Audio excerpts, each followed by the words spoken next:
Bienvenue chez Obscurlist pour des podcasts de jeux de rôle dans des univers sombres. Tu ramasses tu mets les couteaux dans le seau, tu prends le harpon. Ouais. Et si je suis trop encombré, je retourne à mon campement pour déposer. On est... T'as faim parce qu'on a passé midi. T'as pas mangé, t'as pris des petits fruits. Peut-être on va emporter des fruits avec toi, mais t'as quand même faim. C'est-à-dire, ça fait... Je mange que des fruits depuis 2 jours. Depuis la veille. Là, tu te dis où je pousse plus pour essayer de trouver Walter, mais je sais pas ce qui m'attend, et puis je suis encombré, ou alors je rentre et j'essaie de chasser des poissons pour les manger. Je sais pas ce que tu comptes faire. Je vais ramener ce que j'ai trouvé à mon campement. D'accord. Je vais essayer de chasser des poissons avec le harpon, mais c'est difficile, faire ça. Et si j'y arrive pas, bah tant pis, je reprendrai des fruits, j'ai pas le choix. D'accord. Et je continuerai mon exploration à l'ouest. Alors, tu vas essayer de pêcher. T'envoies ton harpon, tu repères peut-être un banc de poissons entre des rochers qui sont coincés un petit peu, et c'est de t'harponner. Alors, tu t'y reprends plusieurs fois, puis au bout d'un moment, t'arrives à en pêcher un qui frétille comme ça, harponné, transpercé de ton harpon. Tu le ramasses et pris dans ton agresse, t'essaies une deuxième fois et t'en harponnes un deuxième. Donc t'arrives à récupérer 2 poissons. Donc t'as 2 poissons que tu tues finalement pour pas qu'ils agonisent pendant des heures, et tu les ramènes à ton campement. C'est ça ? Bah sur un rocher, je vais tenter de les écailler avec le couteau que j'ai trouvé, de les découper, et pas trop, remarque, parce que je vais essayer de les mettre au bout d'une pique pour les faire griller. D'accord. Ok. Donc tu vas faire ça, tu vas réactiver ton feu qui s'était éteint, tu vas chercher une pique, tu prends un bout de bois qui te fait une énorme brochette en fait, et tu vas faire griller tes 2 poissons, et puis tu vas les manger tout de suite. Je pense, ouais. Ouais, parce que sinon avec la chaleur, je sais pas trop comment. Il fait pas excessivement chaud. Ouais. Tu vas les manger tranquillement. Ouais, j'ai pas envie que ça attire les bêtes aussi. Ouais. Tu les manges, et quand t'as fait le bilan de tout ça, il est vers 15-16 heures. T'as fini tout ça. Là, je bois de l'eau et puis je retourne sur l'ouest, si je pouvais encore continuer. Ou c'était après le bateau, c'était pas. Après le bateau, il y a une plage. Mm. Tu sais qu'elle est pas très grande, tu sais que tu pourrais l'observer. Au loin, tu voyais, après la plage, tu voyais des récifs un peu plus importants. Il y avait pas de bêtes dans cette zone-là de la jungle. Ça a été plutôt de l'autre côté. Tu peux y aller, faire la plage et revenir, mais après tu vas rentrer, il fera presque nuit. Je fais ça. D'accord. Et tu vas aller sur cette plage-là et tu vas regarder si tu trouves des restes. Il y a encore quelques caisses, mais beaucoup moins que sur la tienne, de ton bateau. Mais il n'y a pas de corps. Il n'y a rien d'utile dans les caisses. C'est plutôt des bouées, des cordages, des choses comme ça. Alors, les cordes, tu peux les ramener, ouais. Mais elles sont lourdes, c'est des cordes lourdes, donc tu vas entraîner une pour de faire quelque chose. Peut-être tu dois avoir de quoi faire de la toile ou des choses comme ça, comme un abri. Mais voilà, ça te prend toute l'énergie que tu avais eue à manger les poissons, et t'arrives à ton campement, t'as juste le temps de redresser ton truc, de te faire un petit abri, de réactiver ton feu, de te senter comme tu peux.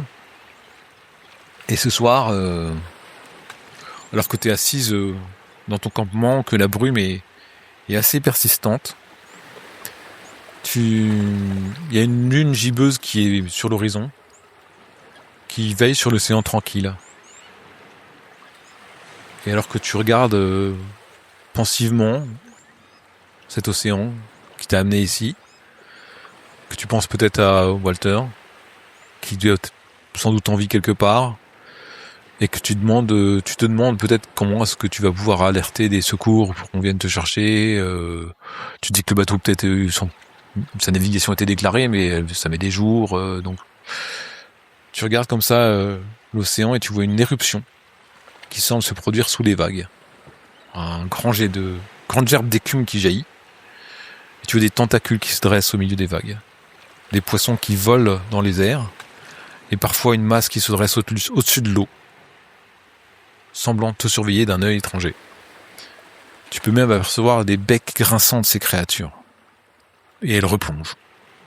2, il y en avait 2. Ouais, 2. Elles font au moins 15 mètres de long. Hein. Je sais pas compris, c'est des pieuvres géantes. T'as pu lire les récits de Jules Verne, des choses comme ça. Tu sais qu'il y a des calamars géants qui existent. T'essayes de rationaliser, de dire que c'est peut-être ça. Et tu t'apprêtes à te coucher, c'est ça? Bah oui. S'il est tard, oui.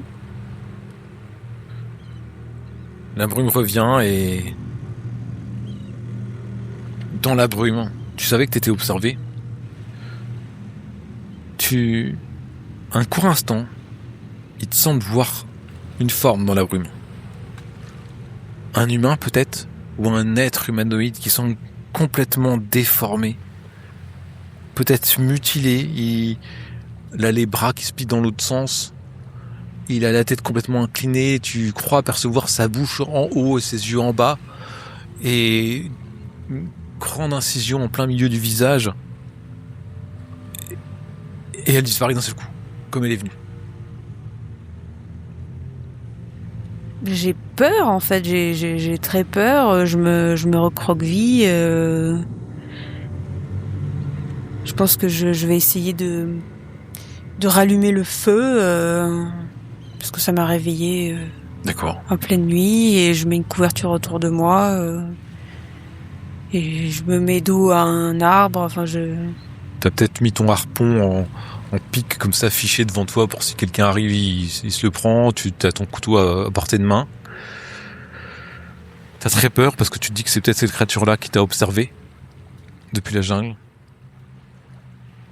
Tu sais pas. Mais est-ce que t'as vraiment vu une créature? Tu sais pas. Non, je me dis que dans la jungle, c'est une bête. Enfin, j'en sais rien, moi. Un tigre, un truc. Parce que là, c'était une vision cauchemardesque. Ça peut pas être ça dans la jungle, c'est pas possible. Très bien. En plus, à chaque fois, ça arrive la nuit, alors peut-être que je fais des cauchemars. Mais c'est arrivé alors que t'étais réveillé. Ouais, mais peut-être que je fais des hallucinations parce que j'ai mangé des fruits bizarres. Hein. Effectivement, tu doutes, alors tu regardes tes fruits, peut-être tu les reclasses, tu te dis... Peut-être je vais essayer de les cuire la prochaine fois dans l'eau. D'accord. Ouais, non, mais tu te dis, peut-être ceux-là, ils étaient un peu acides, peut-être je vais pas les manger, peut-être je vais manger plutôt ceux-là, tu essaies de faire du tri dans les fruits. Et tu finis par t'endormir parce que t'es épuisé d'avoir manipulé, pêché, charrié la corde et tout ça, c'était extrêmement épuisant. Et cette nuit encore, tu vas faire un rêve. Tu te déplaces dans un dédale de catacombes, en sueur, terrifié. Ce qui devrait être caché et en sécurité a été violé. Tout autour de toi, des piles d'os, de squelettes. Tu es dans une crypte qui sent le moisi. En Italie peut-être. Et tu tiens une lampe torche. Enfin, tu arrives à destination. La porte menant à une crypte. Paniqué, tu l'ouvres en grand. Un vieil homme en robe de prêtre gît sur le sol, un couteau planté dans la poitrine. Tu te précipites vers lui. Livingstone! Il gémit. Il parle italien, mais tu crois que tu le comprends. Ils sont le livre. Vous devez les arrêter avant qu'ils n'invoquent Bolos. Ensuite, le livre. Détruisez-le. Et tu te réveilles.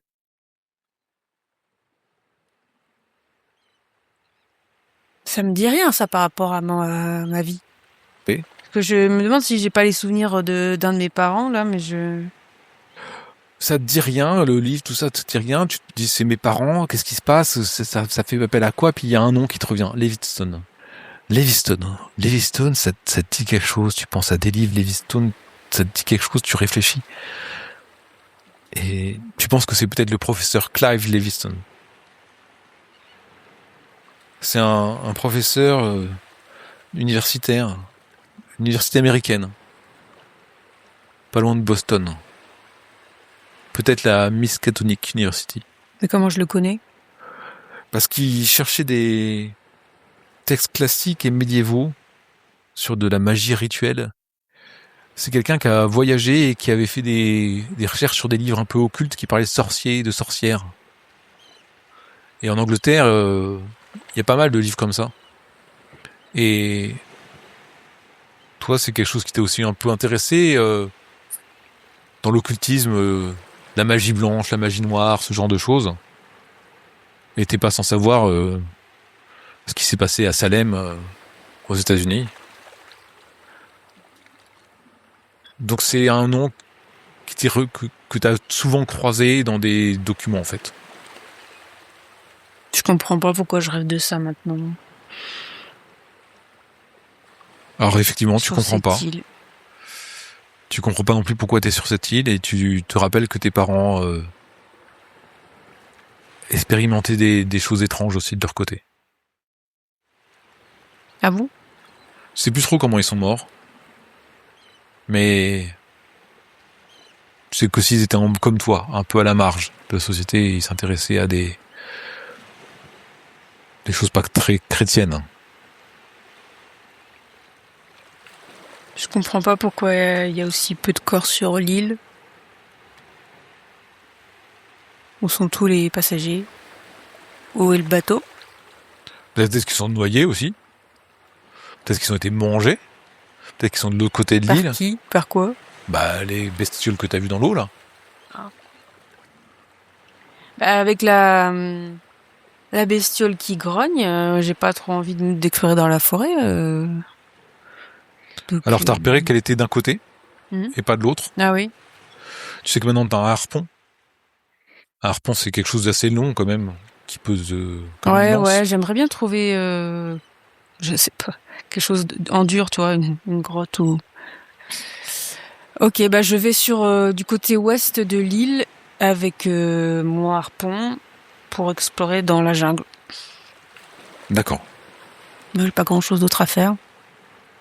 Tu t'équipes, tu sais que tu vas aller affronter la jungle, donc tu te prépares en conséquence. Et tu commences à avancer dans la jungle. Et tu vas du côté ouest, donc là, la seconde plage que tu as vue, en fait. Et après quelques mètres dans la jungle, tu t'aperçois qu'il y a des traînées par terre, en fait. Donc il y a des gens qui sont passés là. Alors c'est pas toi. C'est récent? Non, c'est pas récent. Ça fait peut-être quelques semaines, quelque chose comme ça. Mais avant, tout était vierge, en fait. Et en fait, au bout d'un moment, tu t'aperçois que ça part de la plage. Tu vois, si tu suis l'espèce de sentier, en fait, ça part de la plage. Tu remontes, et au bout d'une vingtaine de mètres, dans la jungle, tu vois 4 tombes. Alors déjà, je me dis, il y a quelqu'un qui a dû les creuser. Donc, Oui. à moins qu'il y ait un corps plus loin où il y a une personne sur l'île. Et il y a juste un puits en bois, un gros poteau en bois fiché sur les 4 tombes avec un idéogramme marqué dessus. Ah oui, encore ça. Ah, donc ça serait les personnes qui étaient sur le bateau qui sont échouées, là. Bah, je crie quand même. J'ai dit, y a quelqu'un, vous n'êtes pas seul. J'ai l'espoir que la personne qui a creusé ces tombes est quelque part dans la jungle et peut-être que elle m'a pas vu ou qu'elle se méfie. Ouais, tout à fait. Ouais. Alors tu cries, et puis tu comprends qu'en fait, c'est rien de tes poumons, et t'as crié, et puis juste à côté de tombes, la jungle est dense. Hein, je veux dire, il y a même des choses qu'on poussait dessus, donc tu vois, elles sont peut-être quelques semaines les tombes. Et tu continues à avancer dans la jungle. Au bout d'un moment, t'es un peu épuisé, tu sais pas trop où marcher, t'essaies de te repérer, de pas perdre ton sens de l'orientation, surtout parce que t'as pas envie de pouvoir revenir. Et tu arrives et il y a une forme étrange une forme étrange derrière des arbres, tu vois quelque chose de volumineux, statique. Peut-être une peut-être une habitation, quelque chose comme ça. Tu t'avances comment de ce... Bah, je comprends pas en fait. C'est à quelle forme? C'est en fait en quoi? Alors tu vois un morceau de tôle qui dépasse un arbre. Ok. Alors il y a peut-être une habitation avec quelqu'un ou pas quelqu'un. T'es à une trentaine de mètres là. Je vais quand même essayer d'approcher discrètement pour observer avant. Donc t'approches discrètement, tu t'avances un peu penché, pas feutré, et tu jettes un peu un regard dès que tu peux derrière une feuille pour voir ce que ça peut être. Et en fait, c'est pas du tout des habitations. C'est un bimoteur, un avion, un petit avion qui s'est écrasé. Il est recouvert de végétation. Alors il est ancien. non, il a été caché par la végétation. Tu penses, tu dis pourquoi un avion ici? Et tu te rappelles d'une nouvelle un peu sensationnelle il y a quelques mois que tu avais lue quand tu étais aux États-Unis dans un journal. Il y a une fameuse aviatrice, Ruth Copeland, qui a disparu il y a quelques mois lors de sa tentative du tour du monde. Tous les écoliers savent que Copeland est partie de Nouvelle-Guinée avec son navigateur Kenner Ousmane et qu'elle a disparu dans le Pacifique. Donc tu penses que c'est l'avion de Ruth?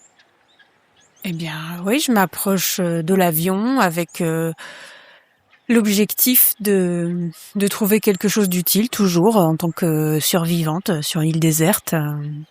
Faut que j'explore.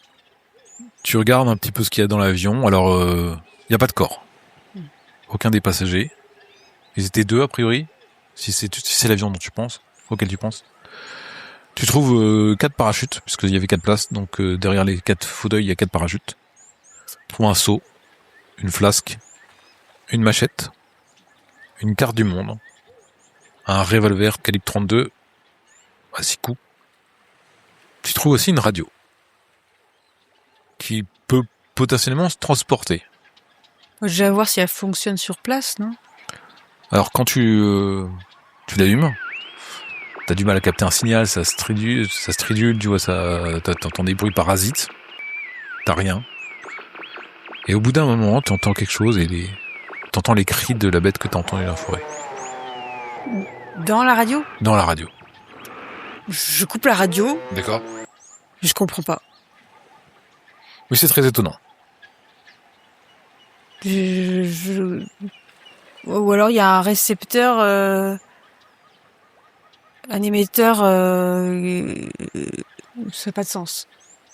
Tu vois aussi des vêtements déchirés, ensanglantés, d'hommes. Et tu vois des morceaux de chair desséchés dessus. Et peut-être parce que ta survie en dépend, tu vas chercher encore plus avant le plus possible. Et sous le siège, scotché sous le siège du pilote, tu trouves un carnet. Un carnet à moitié rempli, peut-être le journal de bord. Ça commence de la préparation du voyage, vers le départ. Et donc ça va prendre plusieurs heures de tout regarder, mais si tu l'emmènes avec toi, tu vas pouvoir comment regarder cet ouvrage. Ouais, je fais ça. Je prends un maximum de choses, comme la dernière fois. Tu regardes un petit peu comment elle est vissée, c'est un peu comme une batterie de voiture en fait, si tu veux. Et avec elle, il y a une batterie qui l'alimente. Donc en fait, il faut que tu prennes les deux choses, mais elles sont collées ensemble. C'est une radio Tesla électronique qui était fabriquée en Californie. Et t'arrives à tout bien dévisser pour pouvoir l'enlever. Peut-être que c'est plus, t'as une habitude manuelle de certains meubles, certaines choses. Et tu arrives à dévisser cette radio et tu la mets avec le seau et tout ça. Peut-être tu prends pas les 4 parachutes, t'en prends peut-être un sur ton dos ou quelque chose comme ça. Et le revolver, je pense que tu le prends, la machette aussi, c'est des choses importantes. Et tu vas, le carnet de notes, le ramener à ton campement. C'est ça? Oui. Ok. Et en voyant les restes ensanglantés de l'homme, il y a juste des morceaux de chair collés aux vêtements. C'est beaucoup? Non, pas beaucoup.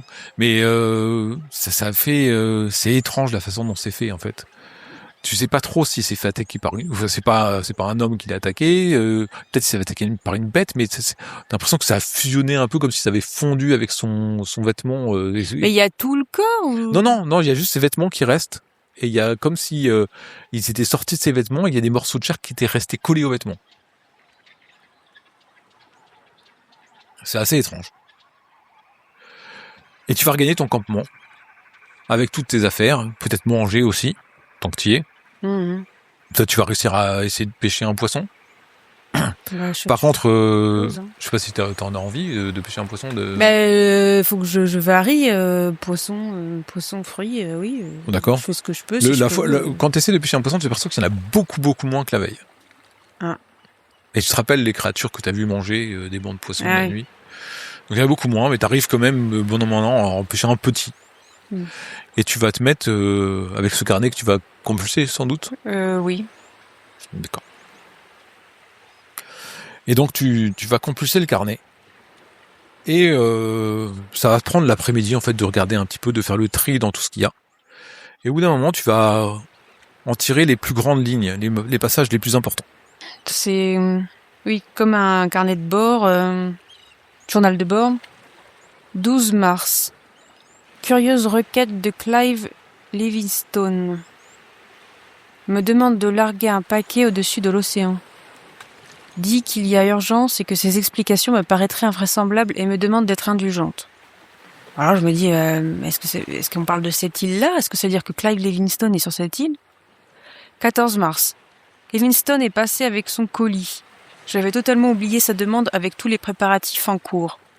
Il s'agit d'un coffret en cuir contenant un livre ancien relié dans un métal étrange. C'est comme mon rêve. Je suis curieuse, mais il me déconseille d'y toucher. Je me moque de lui, mais le type a l'air très sérieux. Il a un regard étrange. Il appelle le livre « Le grimoire de Florence » et dit que l'humanité doit en être épargnée. Je lui dis que c'est plutôt bizarre pour quelqu'un comme lui de détruire une telle antiquité. Il répond qu'il doit être englouti dans l'océan. Étrange, mais son acharnement me fait accepter le colis. 15 mars. Mauvais rêve, sûrement à cause du départ, mais je n'ai jamais été aussi perturbée. 16 mars. Livingstone me recontacte, me rappelle de ne pas oublier le livre et de bien le larguer loin de toute terre. Je lui demande pourquoi il ne le brûle pas ou pourquoi il ne le détruit pas en confetti. La question semble le déconcerter. Il dit qu'il en connaît trop sur ce qu'il nomme le mythe et que s'il touchait le livre, la tentation de l'utiliser serait trop forte. Il répète que je dois m'en débarrasser. Ken a ensuite coupé la conversation pour régler des questions techniques avant le départ. 1er juillet. Rêve encore plus étrange avec le livre de Livingstone que j'avais presque oublié. Je vais le balancer à l'allée, on décolle demain.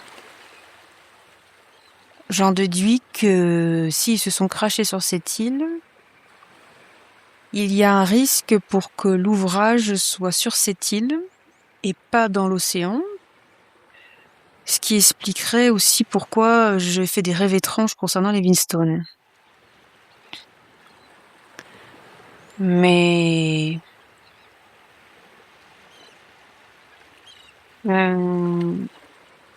Donc il y avait un homme et une femme, alors c'est ça, dans cet avion. Donc là, visiblement, l'homme est mort. Il n'y a pas de trace de la femme pour l'instant. Est-ce qu'elle serait partie avec le livre ? Je continue. Je me dis qu'il faudrait que je retourne dans la jungle pour essayer de trouver de traces de cette femme. J'ai pas grand-chose d'autre à faire. L'île est très étrange. Je commence un peu... oui, c'est vrai, il y a la radio. La radio, je l'ai là ? Elle est là. Concernant le livre, c'est un livre où tu as déjà dû croiser son nom. Le grimoire de Florence ? Oui, c'est un livre perdu célèbre.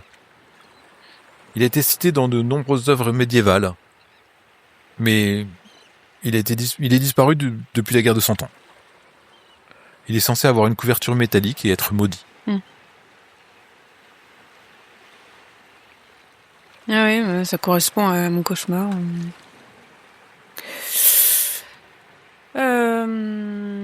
J'essaye la radio.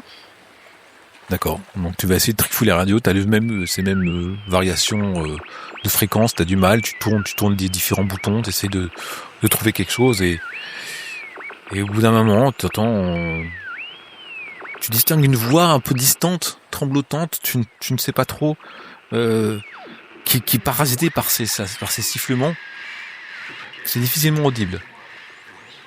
T'entends Ruth, ne t'inquiète pas, c'est moi, Livingstone. Je tente de te joindre par-delà le voile du sommeil. C'est très difficile de maintenir le contact parce que le vol des créatures lunaires interfère avec les disques.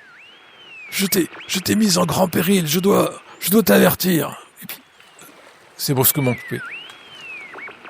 J'essaie tout de suite d'émettre de mon côté.